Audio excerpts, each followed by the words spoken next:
आय का कहलू भौजी का बात करता सांचो का। अच्छा तो दही जमल कि दूध फाट गए।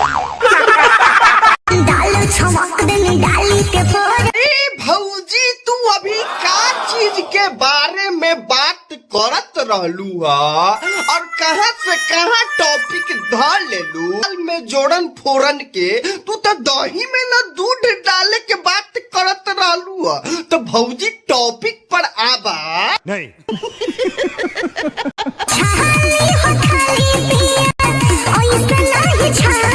भौजी तो अब तू बतैबा कि हमरा नेमान कई करे के बा।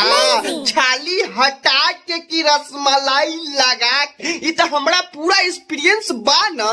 तू देख के तो देखो बात कर रहे। हमरा के कंफ्यूज मत करा। जल्दी से पलट के बढ़ा पा। हम अपन चम्मचवा डालतानी। ये सब क्या देखना पड़ रहा है।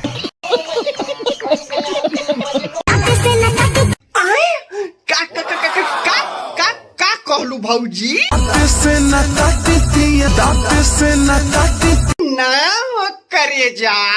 तू काहेला इतना बैसन जब के देख के हमरो के मलपुआ खाए के मन कर जात। लेकिन हम का करी हमरा के मिलते नहीं। तोबा तोबा। क्या बोला तूने?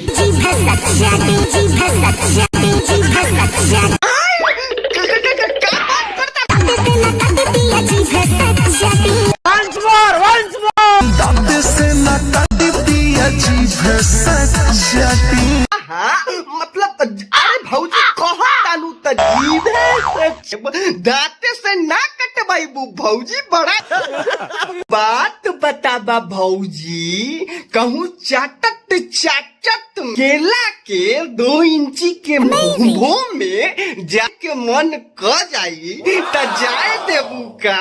हमको नहीं पता। थोड़ा से कोई पूछा था जो तू बीच में लब से बोल देला। 2 जने के झगड़ा छोड़ावे से लबरा। ओ ई लोगन के जाए दो भौजी तू बताबा नीलुआ के माई खैबू की खियाबू। तोहरा सबके का लागता भाई लोग जा तो कमेंट में बतावत। वीडियो पसंद आइल जा तो लाइक सब्सक्राइब शेयर कर दा जा धक्का धक।